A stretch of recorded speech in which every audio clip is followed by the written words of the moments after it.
ठाकुर जी ने देखी कि महाराज श्राद्ध पक्ष आ गए, 10 दिन बीत गए, किशोरी जी दिखी नहीं है। सब ग्वाल बालन तो कहने लगे, हे ग्वाल बालों, किशोरी जी कैसे मिलेंगी?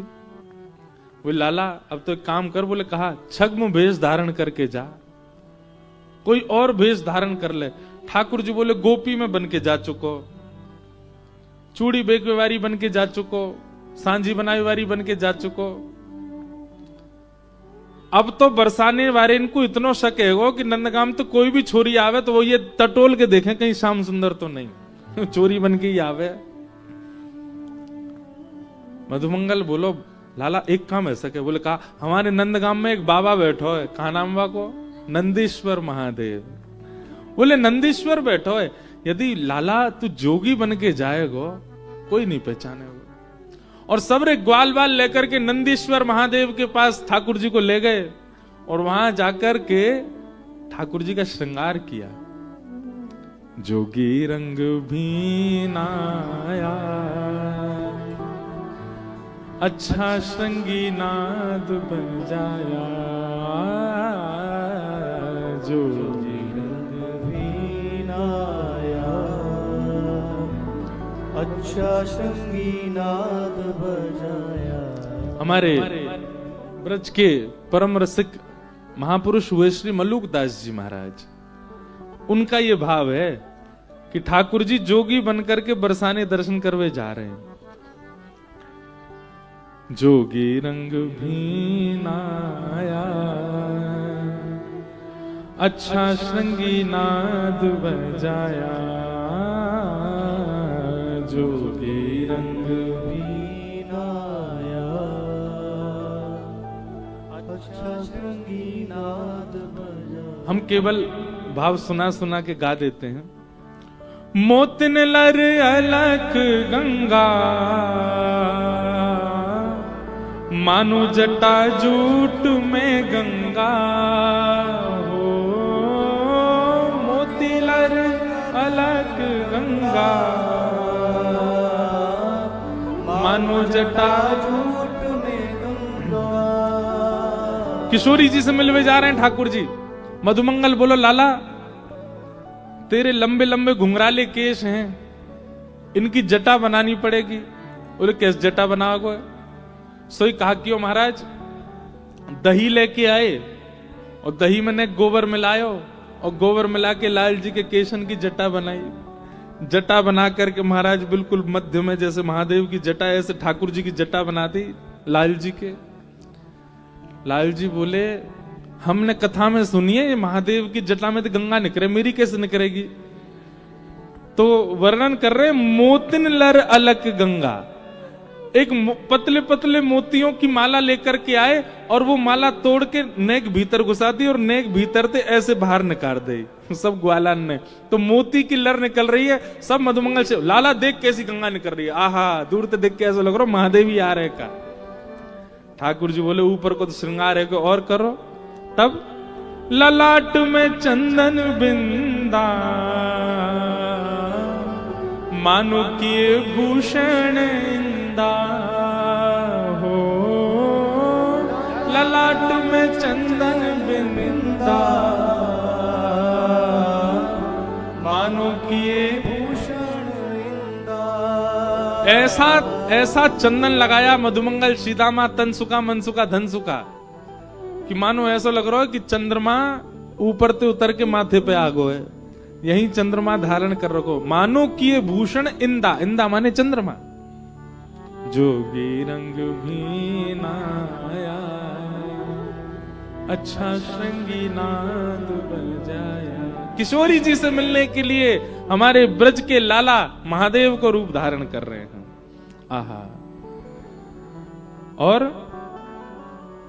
अंग अंग भूषण बाजे, मानो सुर डमरू बाजे हो। अंग अंग भूषण बाजे,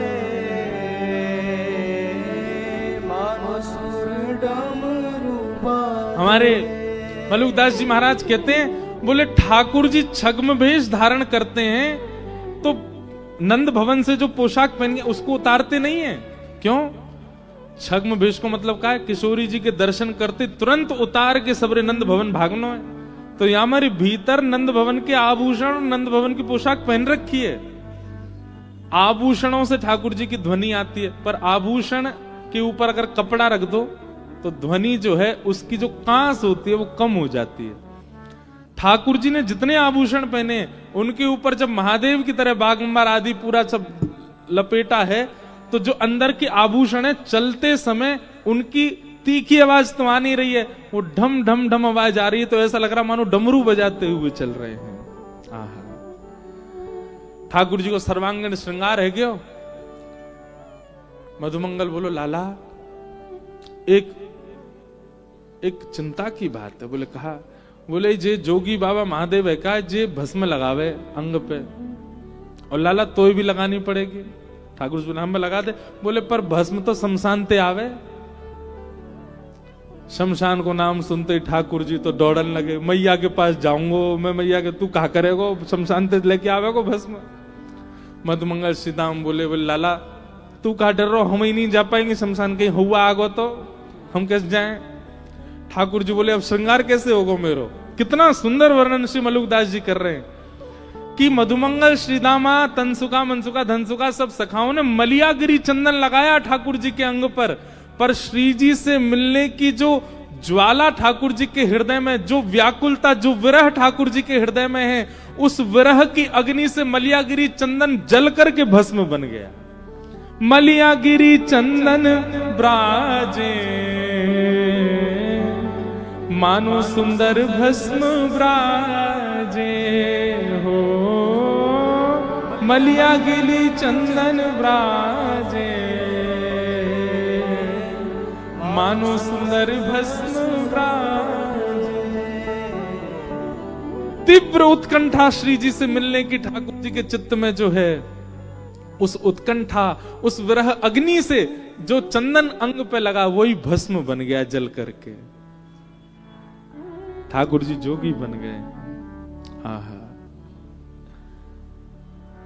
छोटो सा त्रिशूल ला के दे दिया। अच्छा, त्रिशूल भी कैसा पता? कई कई वृक्षों की जो टहनियां होती हैं उनमें तीन तीन टहनी निकल आती हैं, उन्हीं के पत्ता वत्ता तोड़ ताड़ के टेढ़ो मेढ़ो से त्रिशूल दे दियो। ठाकुर जी ले जा लाला, लग रहा बढ़िया जोगी। ठाकुर जी छोटे से जोगी बन करके बरसाने जा रहे हैं। मधुमंगल श्रीदामा कह रहे लाला विजयी भव, जीत के आइयो, श्री जी तो मिल के आइयो।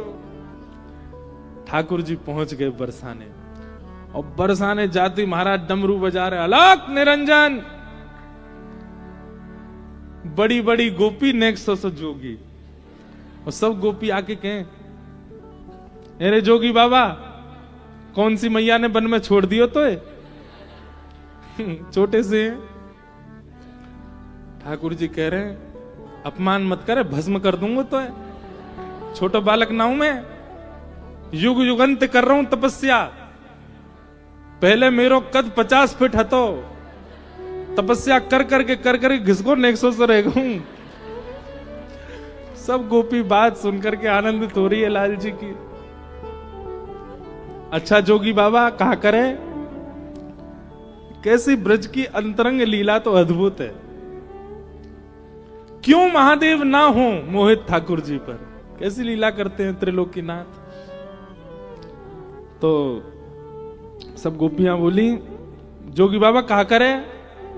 ठाकुर जी बोले कुंडली देखूं मैं और मुखमंडल देख करके सब बता दूं भविष्य, और मेरी विशेषता तो यह है कि मैं मुख देख करके अगर कन्या हो तो यह बता दूंगा या को वर कौन होगा, और वर को और छोरा को बता दूंगा या कि कन्या कौन होगी। सबरी गोपी बोली अरे तुम भर बताए तो? बोले हाँ। सबरी गोपी आके बैठ गई, जोगी बाबा हमारे बता दो हमारो ब्याह कौन थे होगा। सब किशोरी जी की सखियां घेर करके बैठी। ठाकुर जी को उनसे तो मतलब है ही नहीं, ठाकुर जी को तो श्री जी से मिलना है। ठाकुर जी एक की तरफ देख के बोले सुन तेरा तो ब्याह ही ना होगा, तू ऐसी रहेगी जीवन भर, तेरो ब्याह ना है सके। तू जाते ब्याह करवे को मन बनावेगी, वा को ब्याह कोई और ते है जागो या वो पधारे ही जाएगो, या हमारे तू ब्याह मत करियो, तू जीवन भर ऐसी रहेगी। और सुन तू सामने खड़ी का है, तेरे काजे तो एक छोरा मोह अभी मिलो नंदगाम में मधुमंगल, एक पामते टेढ़ो चले, वही तो होगो तेरो ब्याह। सबरी गोपी नाराज है, ठाकुर जी तो सब कहा कह रही है। ठाकुर जी बोले एक उपाय ऐसा कह, बोले कहा तुम सबरी सखी जिनके चरणन की उपासना करो, यदि उनको ब्याह श्रेष्ठ वर्ते है गयो तो तुम सबन के ब्याह भी सुमंगल है जाएंगे। श्री जी की याद दिलाती सब सखी बोले अरे श्री जी के पास ले चलो, उनके ब्याह की पहले पता तो चले, हमारी सुकोमला हमारी इतनी प्यारी श्री जी को ब्याह कौन ते होएगो। चल जोगी बाबा हमारी जो स्वामिनी जी ने के एक बार उनके बारे में बताए दो, उनको ब्याह कौन ते होएगो। आहा, ठाकुर जी पहुंच गए। 10 दिन हो गए थे, किशोरी जी दिखी नहीं है, और वहां किशोरी जी भी व्याकुल है ठाकुर जी के दर्शन के लिए, पर ठाकुर जी ऐसा रूप बदल के आए कि किशोरी जी को पहचान में नहीं आ रहे हैं। एक तो सांवले ठाकुर जी, ऊपर ते मलियागिरी चंदन भस्म बन गो, तो सांवलो व्यक्ति जब सफेद सफेद भस्म लगा ले तो और ही विचित्र लगे। ठाकुर जी आए, ठाकुर जी को देख करके महाराज अचेत है गए, देखते ही रह गए श्री जी को। ललिता विशाखा सब सखी बोली अरे जोगी बाबा जइए हमारी स्वामी जी ने बता दे इनको ब्याह कौन ते होगो। अरे सुनो, तुम्हारी जो स्वामिनी जी है ना, इनको जाते ब्याह होएगो, वो इनके जैसे बगल में खड़ो होगो तो ऐसा लगेगो अमावस्या की रात्रि में पूर्णिमा प्रकट है गयो हो। मतलब श्री जी तुम्हारी पूर्णिमा है, पर जाते इनको ब्याह होगो वो अमावस्या की रात्रि तक कम नहीं होएगो, बिल्कुल कारो ही होएगो। सब सखी बोली हम सब जान नहीं है तेरे मन की बात, तू कौन के काजे अंकित कर रहा हो। बोले मैं अंकित ना कर रहा हूं, मैं वास्तविकता कह रहा हूं। और इनके बगल में जो खड़ो होएगो, खड़े रहते ही इनकी उपमा भर जाए, समझियो भाई तो इनको ब्याह होएगो। सब सखी बोली अब कोई ऐसा थोड़ी करेंगे, छोरा ने पकड़ पकड़ के इनके बगल में खड़ी करेंगे हम, यहां भाई जाते इनकी उपमा भर रही हो, बात ब्याह कराओ। जोगी बोलो अब छोरा ने कहां पकड़ के लाओगी, मैं यहां हूं, मुझे खड़ो करके देख लो। और कौन पकड़ के लाओ, जब उपस्थित में हूं तो मुझे खड़ो करके देखो। ललिता विशाखा सब गुस्सा वही ठाकुर, जैसे ही महाराज पीछे भागी, आहा मोहन मंत्र फूंक दे मारी, मोह सब गोपी डारी। हाँ मोहन मंत्र फूंक दे मारी, मोह सब गोपी डारी। सब गोपियों को मूर्छित कर दिया। आहा, और स्वयं ठाकुर जी चल कर गए। किशोर जी घबरा रही हैं, जन कौन सा जोगी बाबा आ गए। सोहे बाम भाग में प्यारी, मानो अर्धंग सवारी। हाँ सोहे बाम भाग में प्यारी, मानो अर्धंग सवारी। सारी गोपियां तो मूर्छित हो गईं। ठाकुर जी चल करके गए, किशोरी जी के बगल में जाके खड़े है गए। और दिना तो लगती श्याम सुंदर और किशोरी जी खड़े हैं, पर आज ठाकुर जी के बगल में खड़े हैं थी ऐसा लग रहा हो साक्षात उमा पार्वती और महादेव खड़े भये हैं। ऐसा स्वरूप। किशोरी जी बोली वृषभानु बाबा ते शिकायत कर दूंगी, कीर्ति मैया ते तुम्हारी शिकायत कर दूंगी। ठाकुर जी वाले श्री जी ने देखो तो सही मेरी ओर। तुरंत जल के पास गए और जल के पास जाके अपना मुंह पहुंच करके जैसे ही दिखायो श्याम सुंदर, किशोरी जी ने दौड़ करके ठाकुर जी को हृदय से लगा लियो। आप भी मेरे दर्शन के काजे कितनी योजना बना करके हमें आज जोगी बन करके आयो। किशोरी जी के दर्शन कर लिए, चरणन में प्रणाम कियो ठाकुर जी ने, थोड़ी देर रास विहार कियो और नृत्य आदि करके अब बोले अब सबरी गोपी सब उठ जाएंगी, इनकी सबकी जो मूर्छाएं टूट जाएगी, वहां से पहले मैं भाग जाऊं। आहा, ठाकुर जी दौड़ करके नंदगांव की ओर जा रहे हैं। सब ग्वाल बाल खड़े हैं, सब प्रतीक्षा कर रहे हैं लाला फंसेगो कि निकर के आवेगो, पता नहीं। इतने में चौकड़ी मार के दौड़ते हुए ठाकुर जी आ रहे हैं। मधुमंगल सीधा बोलने लगे ऐसा लगा फंसको दिखे, दौड़ के आ रहा हूं, पीछे कहीं गोपी तो ना है। जैसे ही ठाकुर जी आए, मधुमंगल श्रीदाम बोले, लाला कहा भयो, कार्य सफल भयो कि नहीं, श्री जी के दर्शन भय कि नहीं। ठाकुर जी दौड़ते भय आए और दौड़ते भय आके मधुमंगल श्रीदामा के हाथ पकड़ के नृत्य करने लगे। जोगी छवि बावरो डोले, राधे राधे राधे बोले, हाँ जोगी छवि बावरो डोले, राधे राधे राधे बोले, हाँ राधे राधे राधे बोले, ओ राधे राधे राधे बोले। जोगी रंग भी नाया, अच्छा श्रृंगी नाद बजाया, जोगी रंग भी नाया, अच्छा श्रृंगी नाद बजाया।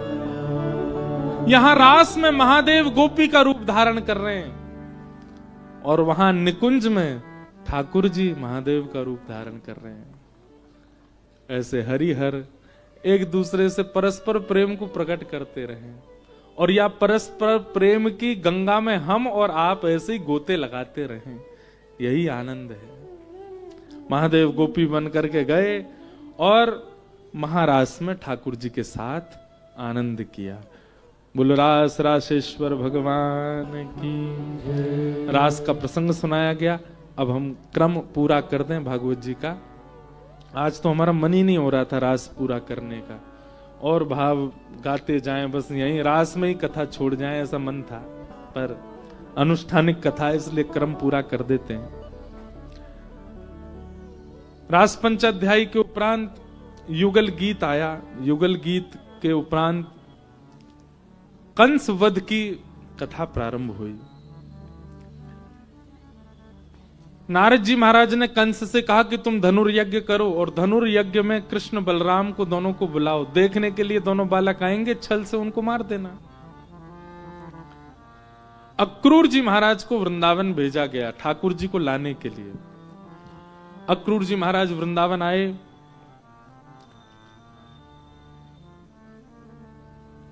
नंद बाबा से आकर के कहा कि महाराज कंस ने एक धनुर्यज्ञ किया है और उस धनुर्यज्ञ में आपके दोनों बालकों को पुरस्कार देने के लिए बुलाया है। बात सुनकर के ब्रजवासी प्रसन्न तो नहीं थे। मां ने तो मना ही कर दिया, बोले कोई हमें उपहार नहीं चाहिए और कंस से तो बिल्कुल ही नहीं चाहिए, नहीं जाएंगे मेरे लाला।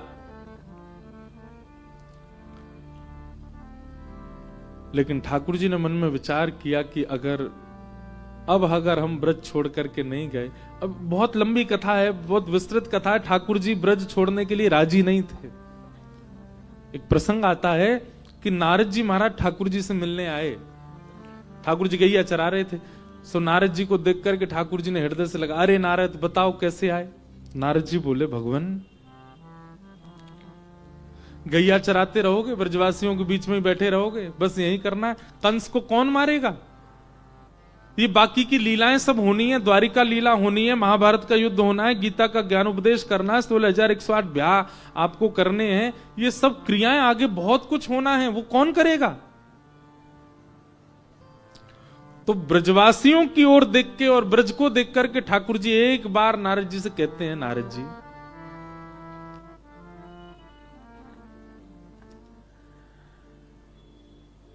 कोई और परमात्मा नहीं बन सकता, कुछ ऐसी योजना बनाओ ना, तुम सब लोग मिलके 33 कोटि देवता मिलके महादेव से बात करो, ब्रह्मा जी से बात करो, सब लोग कुछ मिलके योजना बनाओ कि वैकुंठ पति किसी और को बना दो। ब्रह्मांड का नायक, ब्रह्मांड का जगत नियंता, जगदाधार परमात्मा किसी और को घोषित कर दो। मैं ब्रज नहीं छोड़ पा रहा। नारद जी ये बात सुनकर के कहते हैं, पहले तो ब्रह्मा को शक हुआ था आप पे कि आप परमात्मा हो कि नहीं, फिर इंद्र को शक हुआ था, आज मुझे भी हो रहा है कि आप सच में परमात्मा। जो निराकार है, जो निर्गुण है, जो निरीह है, जिससे पूरी सृष्टि है, आज वो खुद मोह में पड़ गया ब्रजवासियों के। ठाकुर जी स्वीकार करते हैं, बोले मोह में नहीं पड़ा हूं, प्रेम में पड़ गया। नारद वेद वेदांत उपनिषद सब जगह ये बात उद्धृत है कि मुझे कोई नहीं बांध सकता, पर तुम जरूर एक सूत्र लिखना। नारद भक्ति सूत्र नारद जी ने लिखा है, भगवान की आज्ञा से लिखा है। तुम जरूर कुछ लिखिए ना, और उस भाव में प्रेम का प्रभाव दिखाना, और उस प्रेम के प्रभाव में यह बताना कि वो परमात्मा जिसको कोई नहीं बांध पाया, उसको प्रेम ने बांधा। प्रेम, परमात्मा भी बंधन में है, किसके? प्रेम के। नारद जी ने भगवत आज्ञा से नारद भक्ति सूत्र ग्रंथ लिखा, और उसमें नारद जी महाराज कहते हैं प्रेम क्या? बोले प्रेम स्वरूपम, उसका वर्णन नहीं किया जा सकता। मैंने बता दिया और आपने समझ लिया, समझो वो कोई सामान्य बात थी, प्रेम नहीं था। प्रेम किसे कहेंगे? ना मैं बता पाऊं और ना आप समझ पाओ, वो प्रेम है। फिर किसी ने कहा नारद जी, अगर प्रेम की अवस्था में आप सबसे पहला नंबर किसी को देना चाहेंगे तो किसको देंगे? नारद जी कहते हैं पहला और आखिरी वाली बात नहीं है, जितनी भी संख्या है मैं सब एक ही को दूंगा। यथा ब्रज गोपिका नाम, ब्रज की गोपियां, जिन गोपाल कियो वश अपने, जिन गोपाल कियो वश अपने, सब गाओ। जिन गोपाल कियो वश अपने, जिन गोपाल कियो वश अपने, उर्धर श्याम भुजा, ओ उर्धर श्याम गोपी प्रेम की ध्वजा, गोपी प्रेम की ध्वजा, गोपी प्रेम की ध्वजा, गोपी प्रेम की ध्वजा। नारद जी कहते हैं मैंने आज पहली बार पर ब्रह्म को बंधन में देखा है। परमात्मा कह रहे हैं कि द्वारिका लीला कोई और कर ले, वैकुंठपति कोई और बन जाए, ब्रह्मांड को संभालने के लिए किसी और को चुन लो, मैं व्रत छोड़ के नहीं जा सकता। तब नारद जी कहते हैं, बोले भगवान ये असंभव है, आपके स्थान पर कोई और नहीं, आप ही पर ब्रह्म हैं, पर ब्रह्म कोई और कैसे हो सकता है? भगवान ने अपने में से अनेक प्रकट कर दिए। नारद जी महाराज बोले भले ही आप कितने भी प्रकट कर दो, अपने जैसे प्रकट कर दो, अपने से भी श्रेष्ठ प्रकट कर दो, पर जीवन भर यह तो रहेगा, ये जो भगवान है यह किन से प्रकट हुए? श्री कृष्ण से प्रकट हुए। तब भी पर ब्रह्म आप ही रहोगे, इसलिए आपको ही करना पड़ेगा। नारद जी महाराज और ठाकुर जी का बड़ा सुंदर संवाद हुआ कि ब्रज ना त्यागना पड़े, लेकिन ठाकुर जी बाध्य हो गए। अक्रूर जी महाराज आए और ब्रजवासियों ने तो मना किया, पर ठाकुर जी ही ऐसा व्यवहार करने लगे। ब्रजवासियों से बोले हम बे आप सब तो यूं ही चाहो कि मैं यहीं बूढ़ो हो जाऊं, कहीं बाहर जाऊं ना, दुनिया के बालक मथुरा जामे, दुनिया के बालक दुनिया घूमे, पर मोते ऐसो प्रेम कर लियो सबन ने, मुंह कहीं जानना दे, मुंह कहीं आना दे, अरे मैं हूं बालक हूं, मेरा मन करे घूमबे को। ठाकुर जी की बात सुनकर के ब्रजवासियों को थोड़ा क्षोभ हुआ कि हम कहीं लाला के सुख में बाधा बन रहे हैं। तो सब ब्रजवासी राजी हो गए, ठीक है लाला चलो जा, पर कब आवेगो? ठाकुर जी बोले परसों आ जाऊंगा। और परसों का वचन देकर के ठाकुर जी मथुरा प्रस्थान कर गए। बहुत बड़ा प्रसंग है और बहुत विरह का प्रसंग है। यशोदा मैया की स्थिति, नंद बाबा की स्थिति, गोपियों की स्थिति, श्री जी की स्थिति, वृक्षों की स्थिति, ग्वाल बालों की स्थिति, गायों की स्थिति, यमुना की स्थिति, सबकी स्थिति का वर्णन किया गया। और ये तो तब है जब ठाकुर जी ये कह के जा रहे हैं कि मैं परसों आ जाऊंगा। किसी ने कहा ठाकुर जी ने झूठ क्यों बोला, जब आना ही नहीं था बरसों तक तो क्यों कह के गए परसों की? ठाकुर जी बोले अगर ये बोल दिया होता कि अब नहीं आएंगे, ब्रजवासी जीवित नहीं रहते।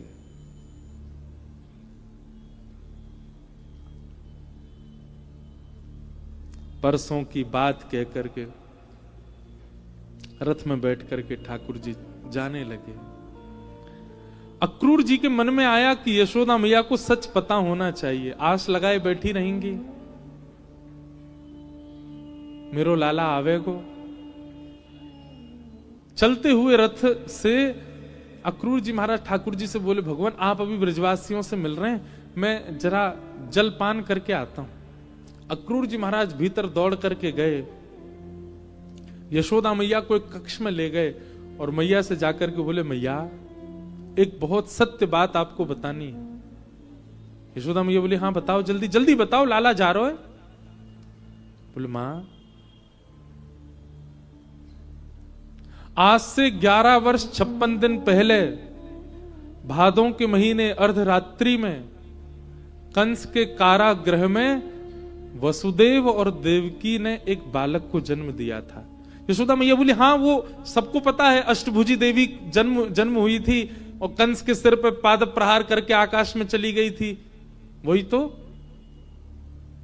अक्रूर जी बोले नहीं, आपका जो पुत्र कृष्ण है यही है देवकी और वसुदेव का पुत्र। और जो अष्टभुजी देवी कंस के पाद प्रहार करके ऊपर गई वो आपकी कन्या थी। कंस से अपने बालक की रक्षा करने के लिए वसुदेव जी अर्धरात्रि में आए और आपके बगल में अपना पुत्र सुवा के आपकी बालिका ले जाकर के वहां दे दी। मां ये आपका पुत्र नहीं है,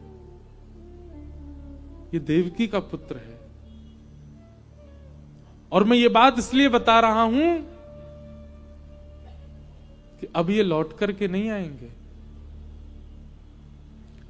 मां लोग मेरे पर आक्षेप उठा सकते हैं कि मैंने यशोदा जी को यह बात क्यों बता दी, मुझे नहीं बतानी चाहिए थी। एक मां को इतना पीड़ा देने का मुझको कोई अधिकार नहीं, पर वह भी तो मां है जो कारागृह में 11 वर्षों से बंद है। मैं रोज उस मां के दर्शन करता हूं, रोज पूछती है मेरा कन्हैया कैसा दिखता है, मेरे लाला के नेत्र कैसे हैं, मेरे लाला के केश कैसे हैं। अरे कारागृह में जो खिड़की है ना वहीं खड़े होकर के और वृंदावन से आने वाले लोगों को इशारा करके आवाज लगा के बुलाती है और कहती है कहां से आ रहे हो? वृंदावन से आ रहे हैं। बोले वृंदावन में नंद जी को लाला देखो आपने? और वहीं खड़ी खड़ी अटारी से सुनती है कृष्ण लीला। उस मां का भी तो विरह है मां, वो भी तो प्रतीक्षा कर रही है अपने पुत्र की। इसलिए मैं आपको बता रहा हूं कृष्ण अब लौट करके नहीं आएंगे। यशोदा मैया का तो रक्त ठंडा पड़ गया।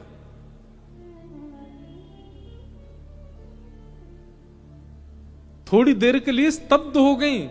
ये स्वीकार कैसे किया जा सकता है? ये विश्वास की बात ही नहीं है, ये सुन ही नहीं सकती है यशोदा मैया। अक्रूर जी कहकर के चले गए। यशोदा मैया ने जैसे तैसे संभाला, सब बाहर हैं, कोई नहीं है मां के पास। मां दौड़ी दौड़ी बाहर आई, रथ जा रहा है, पूरी लीला घूमने लगी। कैसे चलना सिखाया, कैसे बोलना सिखाया, कैसे उठना बैठना, अपने हृदय से लगा करके मणि के भांति घूमती हैं। और आज पता चला कि वो आपका पुत्र नहीं है। यशोदा मैया दौड़ने लगी रथ के पीछे। लाला रुक जा, कन्हैया नेक रुक जा, अरे मेरे कन्हैया नेक रुक जा। ठाकुर जी ने जैसी यशोदा मैया की आवाज सुनी, चलते हुए रथ से कूद पड़े ठाकुर जी। कूद करके दौड़ करके गए और यशोदा मैया को अंग से भर लिया। बोले मैया तू काई को परेशान है रही है, मैं आ जाऊंगा परसों। यशोदा मैया हंस रही है, नेत्रों से अविरल अश्रुधार गिर रहे हैं। अपने लाला के माथे को स्पर्श करती है, कानों को स्पर्श करती है, आंख छू रही है, नाक छू रही है, सारे अंगों का स्पर्श। क्यों? ताकि स्पर्श मेरे त्वचा को याद रहे, क्योंकि अब लाला आएगा नहीं लौट करके। एक एक अंग को यशोदा मैया छू रही हैं और सर्वांगीण अंग को स्पर्श करते हुए जैसे ही चरणों को छूने लगी, ठाकुर जी बैठ गए वहीं। मैया के हाथ पकड़ लिए। मैया जी कहा कर रही है तू, मेरे चरणन को काहे को छू रही है? दंडवत करने लगे ठाकुर जी। मैया ने लाला को उठाया, हृदय से लगा के बोले लाला मुझको तो आज एक बात पता चली, इतने वर्षन से जाकू हृदय से लगा के घूम रही हूं वो मेरो लाला नहीं है, तू तो देवकी को लाला है। ठाकुर जी ने जैसे ही सुना कि यशोदा मैया को ये बात पता चली, ठाकुर जी भी स्तब्ध हो गए।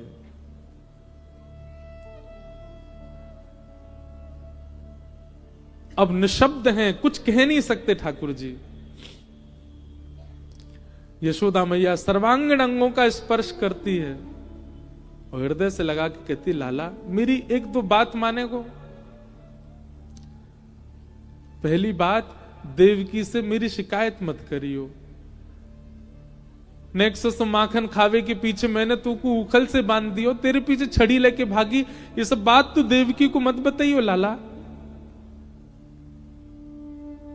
और दूसरी बात मेरी एक और सुन ले, मुझे पता है तू अब लौट के नहीं आवेगो,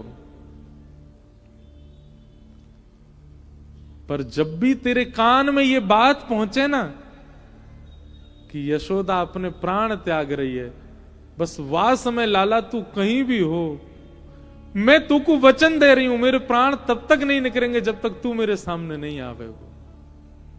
बस मेरो लाला आ जाए, आके मेरो सिर अपनी गोद में रख ले, अपने लाला को देखते देखते बस अपने प्राण त्याग दूंगी। ये वचन दे लाला कि जब भी तू को पता चलेगी कि मेरे प्राण जा रहे हैं, तू आवेगो मेरे पास। ठाकुर जी ने अंक में भर लिया यशोदा मैया को, छोटे बालक के भांति लेट गए गोद में। ब्रजवासी सब खड़े खड़े देख रहे हैं, किसी को पता नहीं चल रहा है कि ये अंतरंग क्या चर्चा हो रही है, ये किस बात से इतने व्याकुल दोनों हो रहे हैं।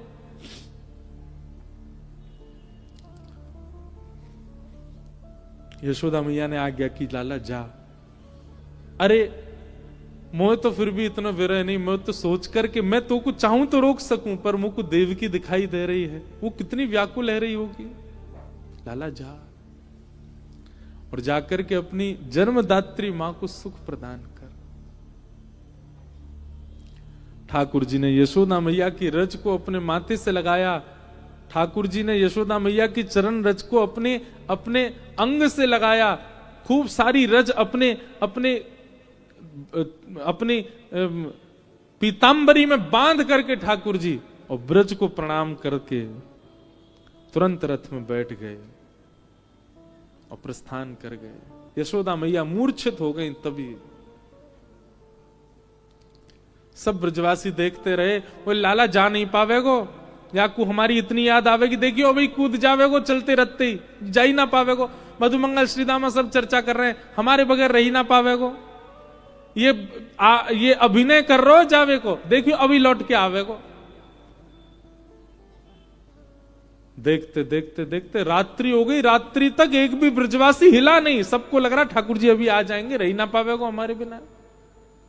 पर ठाकुर जी चले गए। तब नंद बाबा ने सबको संभाला, सबसे कहा भैया चलो अपने अपने घर को चलो, लाला आ जाएगा।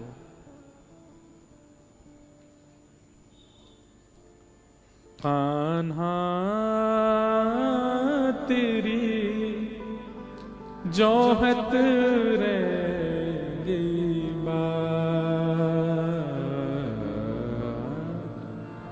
जोहत रे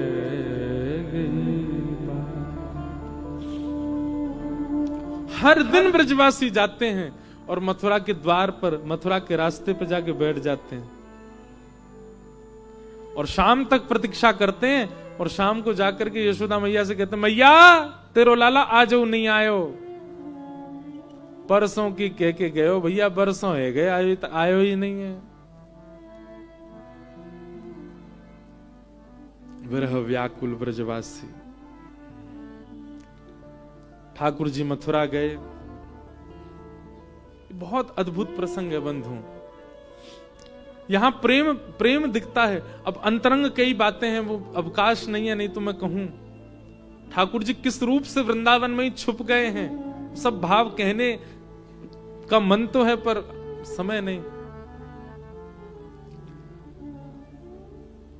ठाकुर जी मथुरा गए। मथुरा जाकर के कंस का वध किया। कंस वध के बाद भगवान ने उग्रसेन राजा बनाए मथुरा के। ठाकुर जी स्वयं कभी राजा नहीं बने। द्वारिका का और मथुरा का दोनों का राजा उग्रसेन को ही बनाया। सांदीपनी गुरुकुल पढ़ने के लिए भगवान उज्जैन आए, अवंतिका, और उज्जैन आकर के भगवान ने सांदीपनी उपाध्याय जी से शिक्षा ग्रहण की। वहीं भगवान को एक सखा मिले जिनका नाम है सुदामा। श्रीदामा बचपन के सखा हैं, सुदामा ये भगवान के गुरुकुल के सखा हैं। भगवान को श्रीदामा सखा मिले। ठाकुर जी लौट करके फिर वापस मथुरा अध्ययन पूरा करके आए। मथुरा के राजकुमार ठाकुर जी हैं। ब्रज की बहुत याद आती है ठाकुर जी को। ठाकुर जी एक दिन रो रहे थे। नंद बाबा ने उद्धव जी को भेजा, तुम जाके लाला को शांत करो। उद्धव जी महाराज ठाकुर जी के पास गए। भगवान ने उद्धव को वृंदावन भेजा और कहा, उद्धव तुम जाके ब्रजवासियों को समझा दो, प्रेम में परस्पर पीड़ा होती है। बहुत ध्यान से सुनिएगा। यदि आपको असहनीय पीड़ा हो रही है तो इसका मतलब है कि आपका प्रेमी भी पीड़ित है। अगर आपको वृंदावन के दर्शन की, ठाकुर जी के दर्शन की असह्य उत्कंठा हो रही है तो इसका मतलब ठाकुर जी को उत्कंठा है आपसे मिलने की। आपके चित्त में नहीं आ सकती उत्कंठा। ठाकुर जी चाह रहे हैं आपसे मिलना, इसीलिए आप व्याकुल हो रहे हो। नहीं तो मंदिरों के प्रति, दर्शन के प्रति, ब्रज के प्रति, कथा के प्रति इतनी व्याकुलता नहीं होती। पर अथाह व्याकुलता होने लग जाए तो समझ जाना कि ठाकुर जी व्याकुल हैं आपके लिए।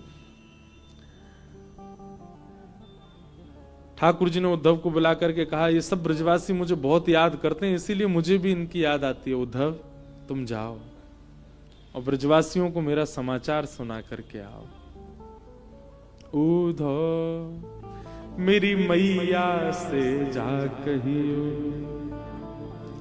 उद्धव मेरी मैया से जा कहियो, तेरो लाला दुख पावे, मेरी मैया से जा कहियो, मेरी मैया से। हमारे ब्रज के रसिकों के बड़े भाव हैं। उद्धव जी से कहा, उद्धव तुम ब्रज जाओ और वृंदावन जाकर के सब ब्रजवासियों को मेरी सुध दे के आओ।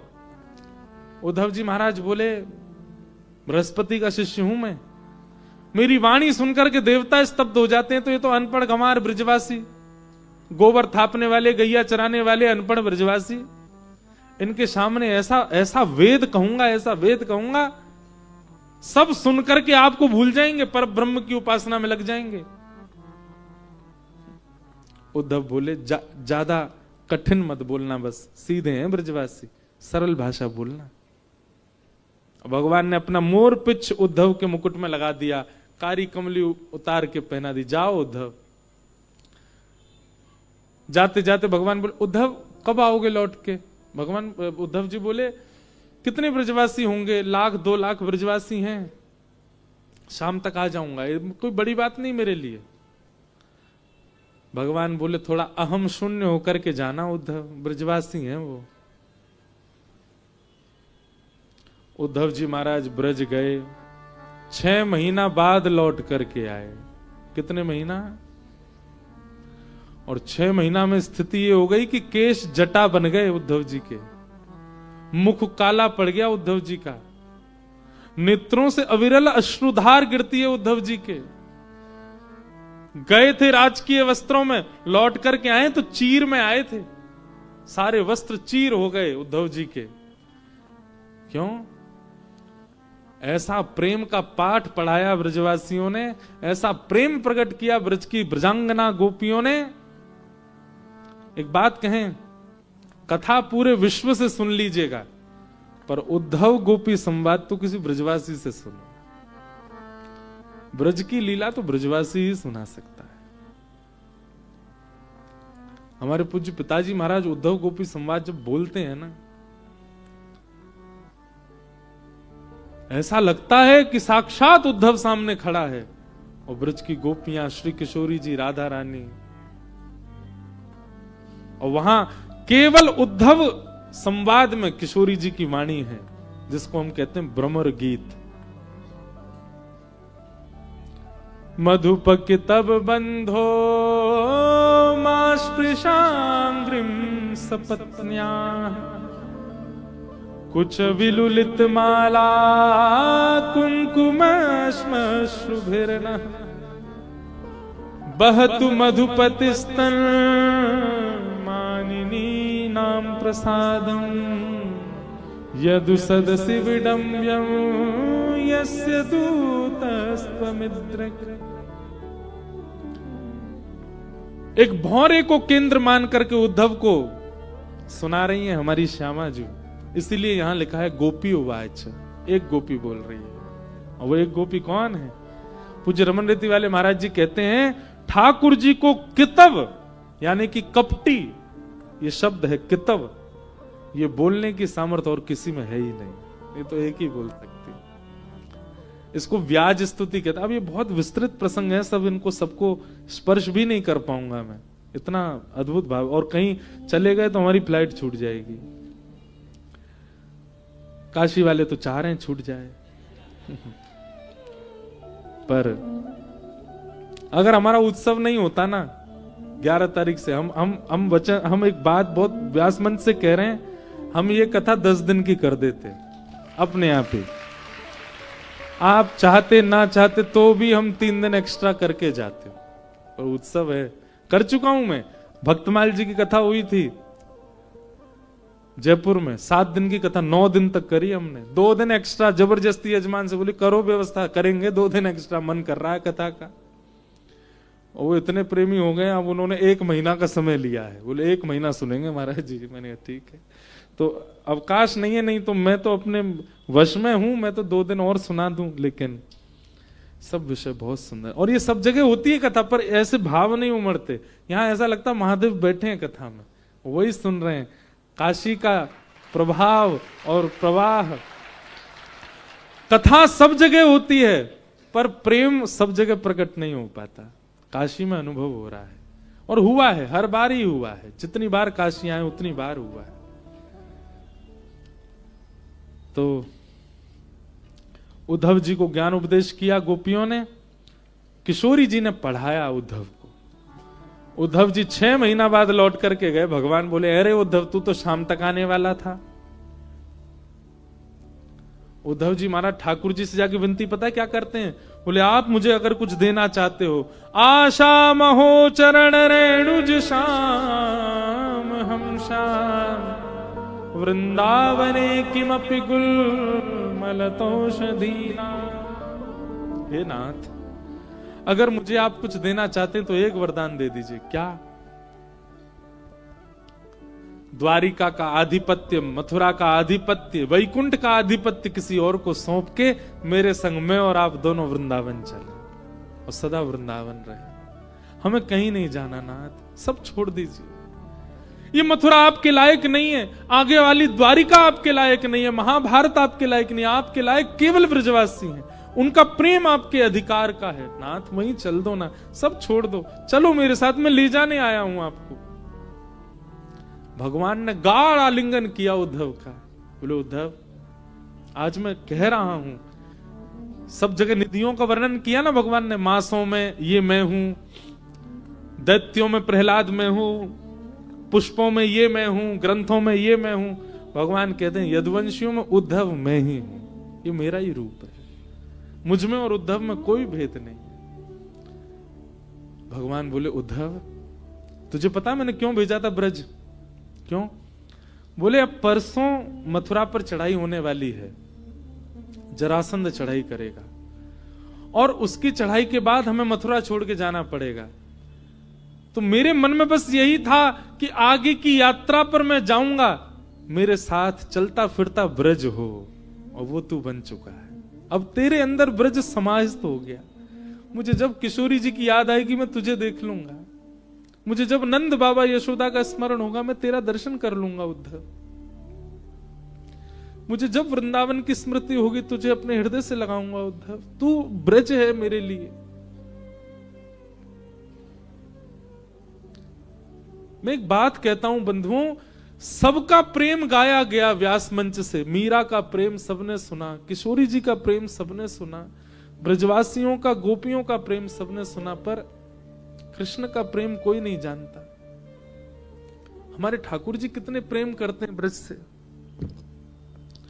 रुक्मणी जी कहती हैं, द्वारिका में ठाकुर जी 100 वर्ष से अधिक रहे, पर 100 वर्ष तक ठाकुर जी केवल एक ही करवट से सोते हैं। एक दिन रुक्मणी जी बोली, मैंने देखा है आप एक ही जगह करवट लेके सोते हो, पीछे आप सहज क्यों नहीं सोते? सोते समय तो व्यक्ति सब जगह करवटें लेता है, आप एक ही जगह करवट क्यों लेते हैं? ठाकुर जी बोले, रुक्मणी इस तरफ करवट लेता हूं क्योंकि सामने तुम हो, पीछे करवट इसलिए नहीं लेता क्योंकि उस दिशा में वृंदावन है।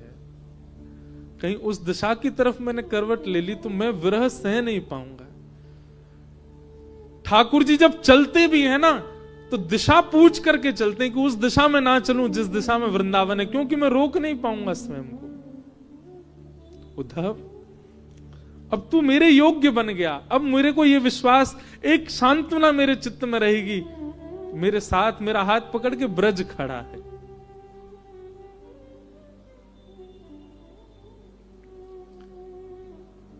दुनिया जानती है अर्जुन भगवान का मित्र है, पर ये हम और आप जानते हैं कि उद्धव भगवान का प्राण है। उद्धव जैसा प्रेम ठाकुर जी ने किसी से नहीं किया। तुझे पढ़ाने भेजा था, तुझे ब्रज को समेटने भेजा था अपने अंदर, और अब वो हो चुका है उद्धव।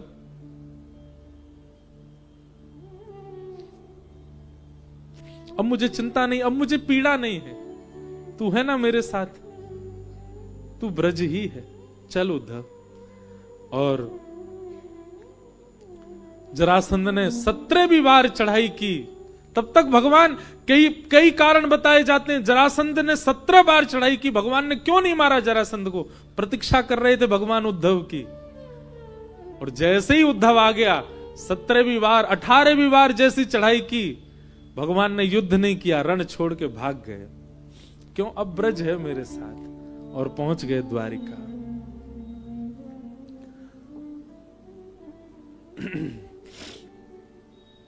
प्रतीक्षा कर रहे थे ठाकुर जी उद्धव की, उद्धव आ जाए उसके बाद हम जाएंगे, ब्रज आ जाए साथ में।